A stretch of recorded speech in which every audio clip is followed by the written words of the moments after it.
Sir काय सांगाल गेले 2 दिवसापासून तुम्ही इथं बसलाय, काय घटना घडली आणि भूमिका काय राहणार आहे तुमची?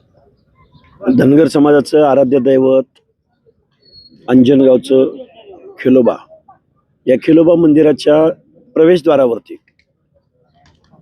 की ज्या खिलोबा मंदिराच्या प्रांगणामध्ये लाखोंची यात्रा भरते, जिथं भाकणूक सांगितली जाते आणि हे द्वापार युगापासून म्हणजे याचा किती वर्षापासून चालू आहे हे कोणी सांगू शकत नाही.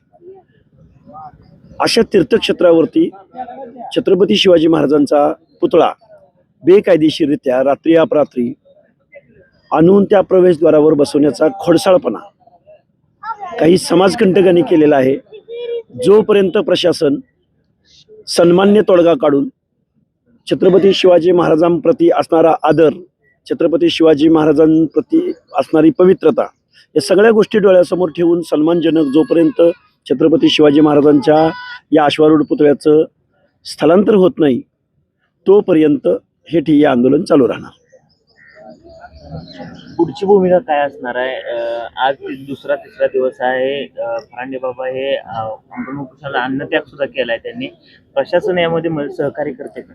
प्रशासनानं लवकर तोडगा काढावा, प्रशासनानं सन्मान्य तोडगा काढावा आणि प्रशासन जर उदासीन भूमिका घेत असेल तर संपूर्ण महाराष्ट्रातील धनगर समाज, संपूर्ण महाराष्ट्रातील खिलोबा भक्त, बिरोबा भक्त, बाळूमामा भक्त, संपूर्ण महाराष्ट्रातील ओबीसी बांधव, संपूर्ण महाराष्ट्रातील बहुजन बांधव, ज्यांच्या बाबतीमध्ये या घटना घडलेल्या आहेत, ती सर्व मंडळी या अंजनगावला माढा तालुक्यामध्ये येतील आणि याची सर्वस्वी जबाबदारी ही महाराष्ट्राची मुख्यमंत्री आणि गृह विभागाची राहील. बोलताना इथं काही मंडळी बोलली की इथं शासनाच्या आणखी काही जागा अशा आहेत की ज्या रस्त्यालगत आहेत, अशा ठिकाणी मुळात हे मंदिर आहे हे गावाच्या बाहेर आहे आणि बाहेर असल्यानंतर इथून एक हायवे गेला, हायवे गेल्यानंतर गावठाण बाजूला आहे, गावाच्या मुख्य प्रशासकीय जागा बाजूला आहेत, छत्रपती शिवाजी महाराजांच्या शिवजयंतीचं मैदान बाजूला आहे. ते सगळे ठिकाणं सोडलेत आणि शेकडो हजारो वर्षाची परंपरा असणाऱ्या खिलोबा मंदिराच्या प्रवेशद्वारावर धनगर समाजाच्या मनामध्ये एक दहशत निर्माण करण्याच्या हेतूनं छत्रपती शिवाजी महाराजांचा पुतळा बसवला आहे. आमचा या गोष्टीला विरोध आहे. या कृत्यामुळे कुठेतरी धनगर आणि मराठा बांधवांमध्ये द्वेषाची दरी निर्माण होऊ शकते. मग कुणी सुरुवात केली? कोण करतंय हे सगळं? फक्त धनगरच नाही, कधी काळी तुम्ही अजेंड्यावर वंजारी बांधव असता, चिखलामध्ये जे प्रकरण घडलं, कधी काळी तुम्ही त्या भूमपरांड्याच्या त्या गोलाई चौकामध्ये 1990 पासून डॉक्टर बाबासाहेब आंबेडकरांच्या नावाने तो चौक आहे, तिथं रात्रीच सेम मोडस ऑपरेंडी, रात्री सुद्धा एका महिला भगिनीला आमच्या मॉबमध्ये पाठवून काहीतरी चित्रविचित्र घडेल या भावनेनं पाठवलं होतं. पण त्या महिलेला, तिच्या पक्षाला आणि तिच्या पक्षाचे आमदार अभिजित पाटलांना मी सांगू इच्छितो, हे पवित्र क्षेत्र आहे खिलोबाचं. त्यामुळं या पवित्र क्षेत्रावरती अशा गोष्टी, आमची ही सत्व परीक्षा आम्हाला मान्य आहे. आम्हाला खेद व्यक्त करावा असं वाटतं, वाईट या गोष्टीचं वाटतं की आम्हाला छत्रपती शिवाजी महाराजांच्या पुतळ्या आडून आमच्यावर दहशत निर्माण केली जाते. आणि आमचं म्हणणं एकच आहे, ही जागा का निवडली? ह्याच्या बाजूलाच जागा आहेत ना. त्यामुळं आम्ही या सर्व गोष्टींचा निषेध व्यक्त करतोय. आणि हे कोण आहे त्याच्या मागं? सडक्या मेंदूची माणसं कोण आहेत? त्यांना शिक्षा का होत नाही? बेकायदा काम करतायत, महाराष्ट्राच्या वेगवेगळ्या विभागात काम करतायत, महाराष्ट्राच्या वेगवेगळ्या जातींच्या विरोधामध्ये काम करतायत. नक्की यांना साध्य काय करायचंय? मला ट्रोल पण करण्यात आलं. बाळराजा आवार यांनी शिवीगाळ देखील केली. काय सांगाल, अशा पद्धतीचे शिवीगाळ वारंवार होत आहेत? आमदार पडळकरांवर पण शिवीगाळ केली. हे ट्रोलर गँग आहे, याचं काय मला सांगू नका. रोहित पवारांच्या सोशल मीडियाची टीम आहे, त्यांची वॉर रूम आहे, तिथं बसलेली एक 10-15 टाळकी आहेत, त्यांच्याकडे 10 मोबाईल नंबर दिलेले आहेत, ते ट्रोल करतात. त्यामुळे त्या ट्रोलला मी भीक नाही घालत.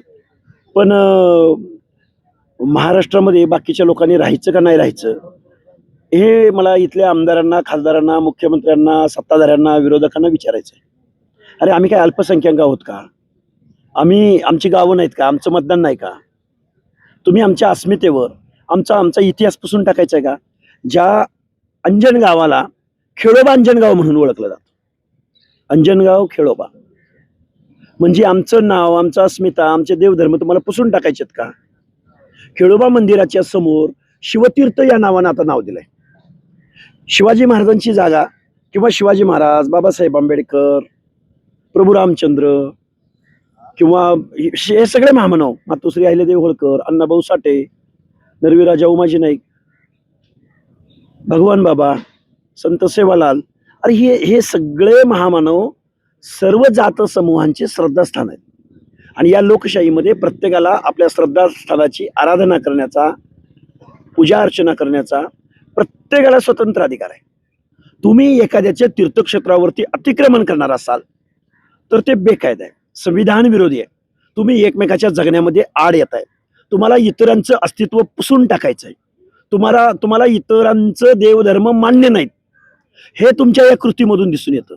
तुम्हाला बाबासाहेब मान्य नाहीत, तुम्हाला बाकीची लोक मान्यच नाहीत ना. त्याचा अर्थ हाच होतो ना, तुम्हाला इतर जागा उपलब्ध असताना तुम्ही खेळोबा मंदिराच्या प्रवेशद्वारावर पुतळा बसवण्याचं कारण काय? म्हणजे आमचा काही विरोध आहे का महाराजांना? त्यामुळे हे जे चाललंय, मुख्यमंत्री महोदय, घटना घडल्यानंतर पोलीस प्रशासन येतं, वेगवेगळ्या गावातून समूह येतात, वातावरण निर्माण होतं. अरे घटना घडवणाऱ्याला तुम्ही मोकळं सोडताय आणि न्याय मागणाऱ्या माणसांना तुम्ही आरोपी ठरवताय, ट्रोल बनवताय. याच्यामुळे तेढ निर्माण झाली म्हणताय. लक्ष्मण हाकेंनी पुतळा बसवायला सांगितला. आम्ही आता आमचे मंडळ आहेत, मिरगळ अण्णा आहेत, सगळी मंडळी आहेत, सगळ्यांची नावं आता मी तुम्हाला सांगेन. आमची सगळी महाराज मंडळी आहेत, वीर मंडळी आहेत. आम्ही सगळ्या लोकांनी निमंत्रण दिलं का यांना? आम्ही जातीय तेढ निर्माण करतोय. तुम्ही रात्री अपरात्री पुतळा बसवताय, तुम्ही रात्री अपरात्री दगडफेक करताय, तुम्ही रात्री अपरात्री कलेक्टरची गाडी कर्मचाऱ्यांसह उलटी पालटी करून गाडी फोडली, उलटवून लावली, पोलिसांवरती दगडफेक. आणि मग कोण जातीय तेढ निर्माण करते? ह्या कोण प्रवृत्तीत? लवकरात लवकर यांना अटक करा आणि लवकरात लवकर यांना शिक्षा द्या, नाहीतर महाराष्ट्र हा धगधगता राहील. महाराष्ट्रामध्ये जातीय तेढ निर्माण होईल.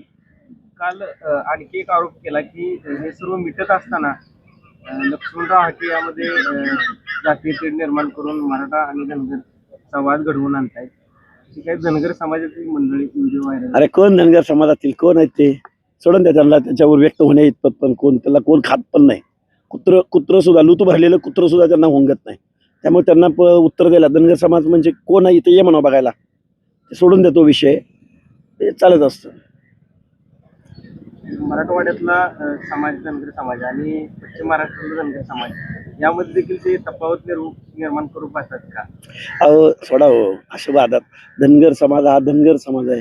तो मराठवाडा असो, विदर्भ असो, कोकण असो, खानदेश असो, पश्चिम महाराष्ट्र असो, कर्नाटक असो. अरे आम्ही महाराष्ट्राच्या बाहेरच्या माणसांचं आम्ही मार्गदर्शन घेतो. आम्ही संगोळी रायनाच्या जयंतीला तिकडे जातो, तिथले लक्ष्मणराव चिंगळे आमच्यामध्ये येतात. आणि तुम्ही महाराष्ट्रात काय असं लावलंय? त्यांना या अभिजित पाटलांनी वगैरे पुरस्कृत पाठवले का असं वाटतं? नाही, ते जरांगेचे पुरस्कृत आहेत. ते कोणजी ही मंडळी आहेत त्यांच्याबरोबर फिरतात तिकडे. परवा दिवशी त्यांच्याबरोबर होते आणि इथं आम्हाला शहाणपण शिकवायला आले होते. त्यांना योग्य समज देऊन समाज बांधवांनी त्यांना, आणि इथून पुढे त्यांना तसंच सामोरं जावं लागेल. अण्णांच्या